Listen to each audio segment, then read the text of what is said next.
ये कहानी एक छोटे से गांव के एक युवक अंशुल की है। अंशुल एक जिंदा दिल, खुश मिजाज भरा हुआ लड़का था।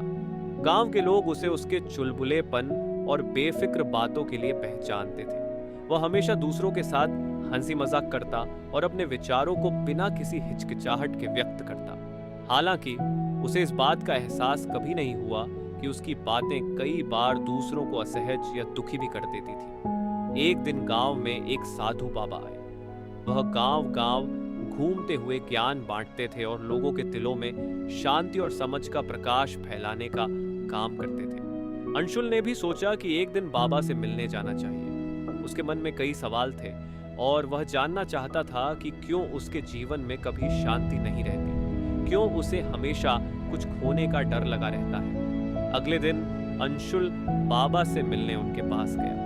बाबा ने उसकी ओर देखा और मुस्कुराते हुए कहा, आओ बेटे बैठो, तुम्हारा मन कुछ बोझिल सा लगता है। अंशुल हैरान था कि बाबा ने सिर्फ एक नजर से कैसे उसकी परेशानी को पहचान लिया। उसने तुरंत पूछा, बाबा आप कैसे जानते हैं कि मैं परेशान हूँ? बाबा बोले, तुम्हारा मन शांत नहीं है और इसका कारण तुम्हारी बहुत सी बातों में है। तुम बहुत बोलते हो और हर बार जब तुम बोलते हो तुम्हारा मन उलझता जाता है। तुम जो कहते हो वह अक्सर दूसरों के मन में गुस्से या उदासी को जन्म देता है। अंशुल चुप हो गया।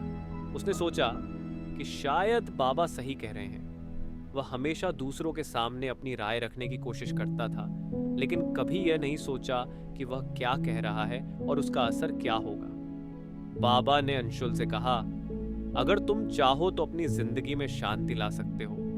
तुम कम बोलो, लेकिन जो भी बोलो वह समझदारी और प्यार से भरा हो। बहुत बोलने से कुछ नहीं मिलता, लेकिन कम बोलने से हम अपने शब्दों की शक्ति को समझ सकते हैं। याद रखो, शब्दों की शक्ति बहुत बड़ी होती है। कभी कभी चुप रहना भी एक बड़ी बात होती है। अंशुल ने बाबा की बातों को समझा और अगले कुछ दिन अपने जीवन में बदलाव लाने की कोशिश की। उसने पहले से कहीं ज्यादा सोच समझ कर बोलना शुरू किया और अपनी बातों को सही समय पर कहना सीखा।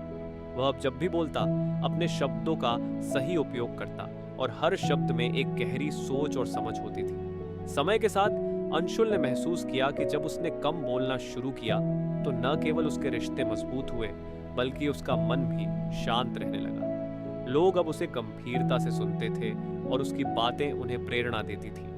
उसने देखा कि असल शांति बाहरी दुनिया से नहीं, बल्कि अंदर से आती है और यह शांति उसे कम बोलने से मिली थी।